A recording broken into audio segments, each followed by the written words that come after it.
Hi guys, and welcome back to my channel. For those of you who don't know me, my name is Imogen. I am a second year geography student at the London School of Economics, and recently I did a video all about what to do whilst you're waiting for your university offers. Now today I thought I would follow on the series by telling you what you can do once you've got your university offers in order to prepare for autumn.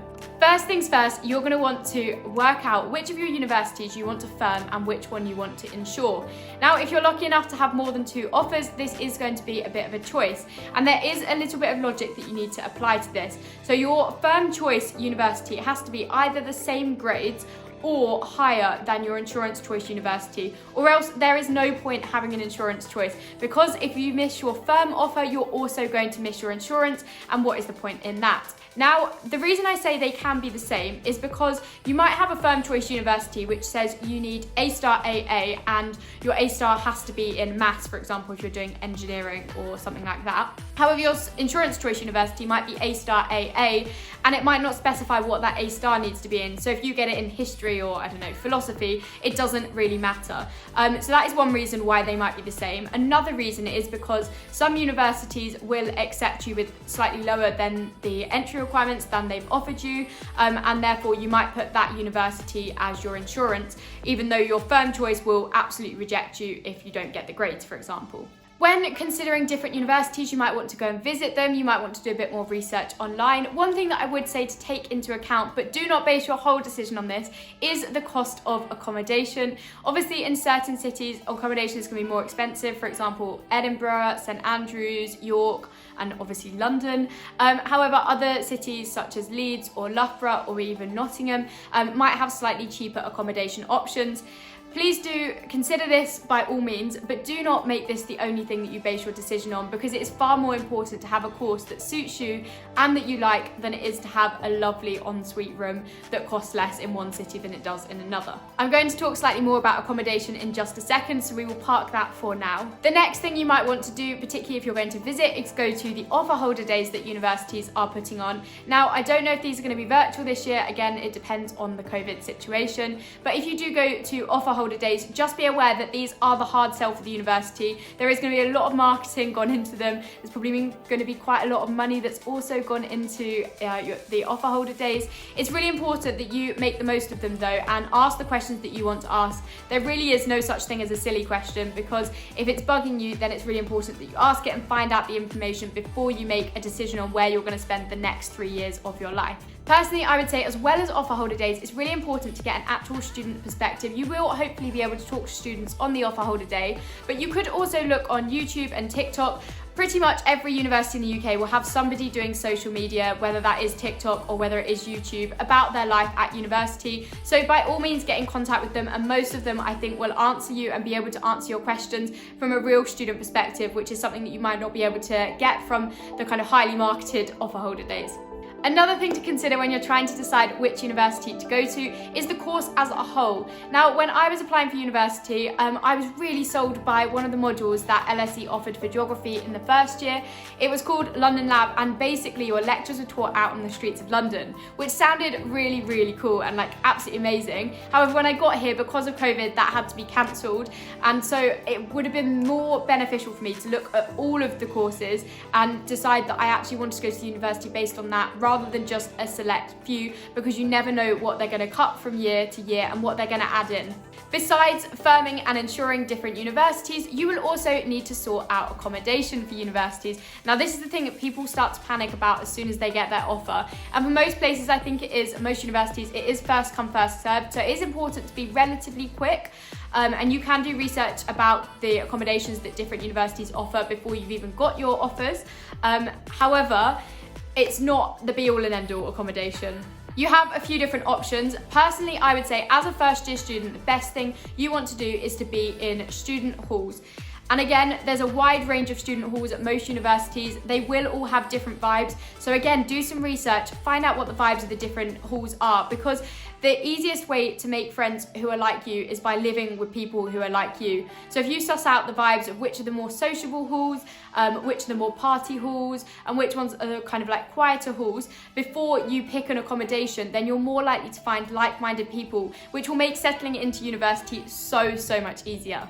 Facilities also are not the be all and end all. A lovely, shiny, sparkly toilet in your lovely ensuite is only going to keep you entertained for a certain amount of time. Actually, having friends in your flat or the flat down the corridor is going to be so much more important. Also, remember with your own facilities, you are responsible for the upkeep and for cleaning them.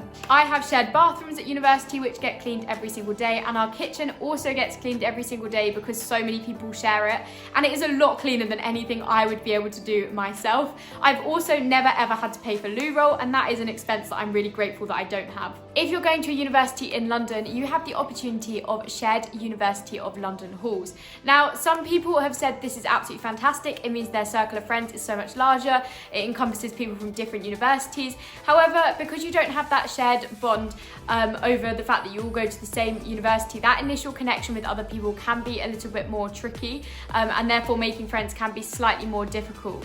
As well as student halls which are run by your university, you also have the opportunity to go into student halls which are run by private accommodation providers. Again, I've heard really mixed reviews about this. Some people have said that they're absolutely fantastic and you do get so many better facilities. You often get like swimming pools and cinema rooms. However, although these sound cool, I would urge you to consider whether it's worth actually paying extra each week for those and whether you're going to get the benefit from them. They also have studio apartments and other like really cool features. However, on the other hand, they can be quite lonely, I think, especially because a lot of the way in which they're set out can be quite like isolating and individual. So often in these studio apartments, you have like a kitchenette within your room, which means you literally have no reason to socialize with other people. Just from personal experience, the people who stayed in private accommodation, so accommodation not run by the university, didn't get as much money back when we weren't able to return because of COVID last year. So again, just something to bear in mind with the uncertainty that is around at the moment. Besides university halls residents, you also have another couple of options. So you could live out in a student house. However, I would strongly advise against this, particularly in your first year. You tend to live with people who you already know are your friends in second year, and you tend to form quite like a close-knit group with them. However, if you don't know a lot of people, it can be really difficult to kind of commit to that whole year with a very small group of people, and instead halls are going to be a much better option. Also, you have to deal with a landlord, which is just tricky in itself. Again, I've heard horror stories about that, so try and avoid that whilst you're in first year. University halls are going to be messy, they are going to be noisy, they are going to be just a bit of a state sometimes, but you know what, the benefits, the social benefits that you get from a university hall of residence definitely outweigh the downsides which I've just described to you.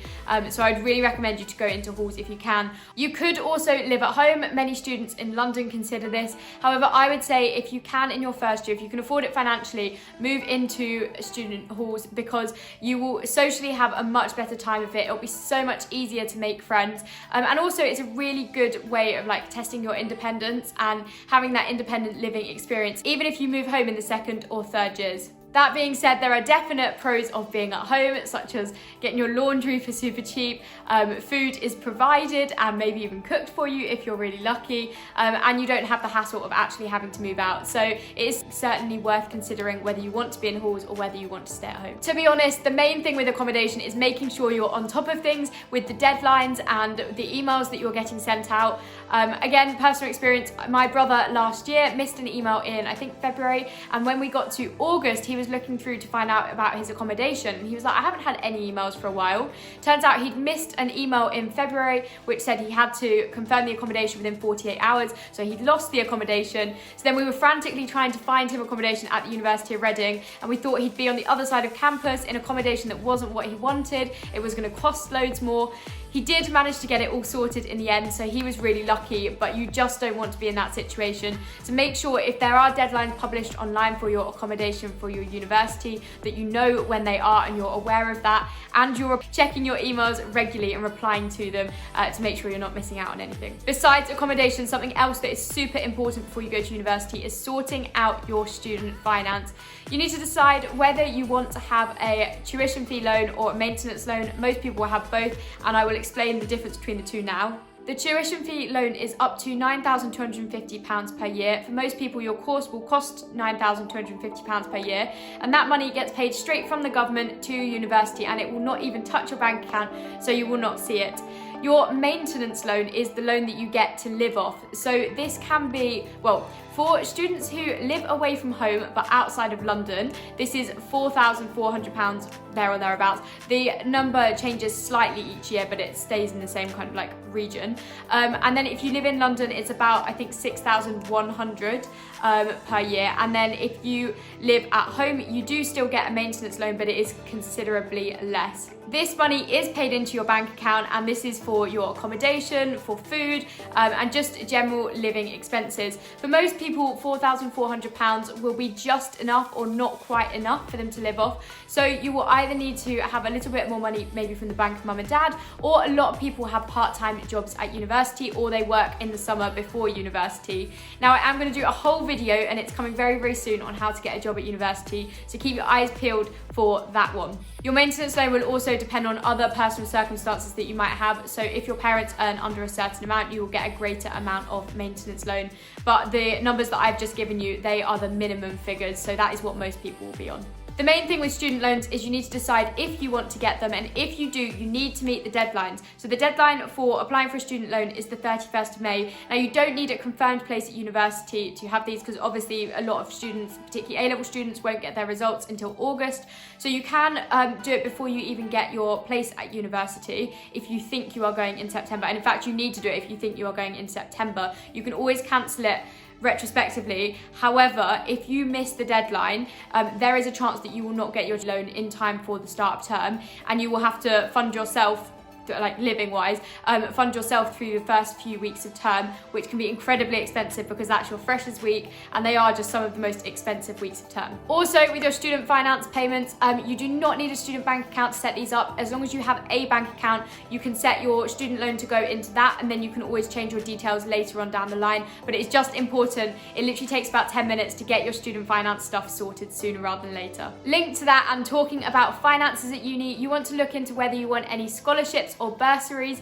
Not all of these are means tested. I looked at one at Royal Holloway University when I applied there, and I just needed certain A-level grades and an additional personal statement to be able to apply to the bursary that was available there. So yeah, do look into if there's any additional financial support that you can get from your university. And the main thing with that, again, is making sure you know the deadlines and that you are meeting them. Again, linked to finances whilst you're at university, your student bank account is something that you tend to do later in the summer, and you tend to get that all set up later. However, it is worth noting what the different perks are that are offered by the different banks, because then you can start working out which bank you want to go with. And for example, the Santander student bank account gives you a free 4-year rail card. So there is no point renewing your rail card now if you're going to get a free one in a couple of months' time anyway. Those are the main things that you need to be on top of now. But other things that you can be doing to get ready for university are starting to think about packing, because you do not want to leave it to the last minute. Nobody wants a rushed trip around IKEA whilst half the stuff is sold out, because every uni student and their mum has already been. You can also look at the society pages at your university and start getting excited about what different societies you want to join. You can join offer holder group chats. This can be a nice way to meet people, and once you've got your offer and like it's all sorted and you've got in, join your accommodation and course group chats at the university, because again, then you have some like ready-made friends by the time you get there. Those are all of my tips for what to do once you get your university offer. Do let me know by giving this video a big thumbs up if you have found it useful. Subscribe to my channel to see more general university content, but specifically London University content. And do leave me a comment down below letting me know whereabouts you're hoping to go to university. I will see you next time with a new video, but until then, have a lovely day wherever you are in the world. Bye!